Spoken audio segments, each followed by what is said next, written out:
Iberiako pilotuen bigarren greba eguna da gaur eta atzo bezala lasaitasuna da nagusi estatu osoko aireportuetan. Hala ere, geroz eta jende gehiago dago greba horren kontra. Kaltetutako bidaiari ez gain, kontsumitzaileen elkarteek gogor kritikatu dute pilotuen jarrera eta hainbat sindikaturen ustez greba hau gehiegikeria da. Espainiako gobernuak ere adierazi du ez dituela ondo ulertzen pilotuen aldarrikapenak.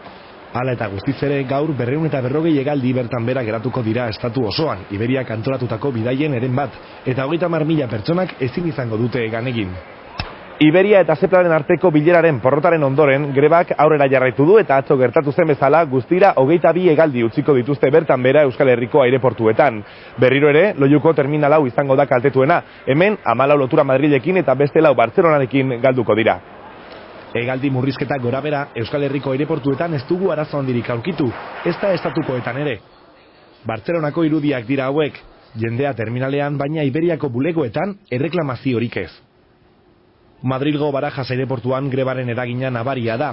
Guztira, 180 hegaldi baino gehiago kendu dituzte hemen. Hala ere, ez da aparteko arazorik izan eta eguna normaltasun osoz doa.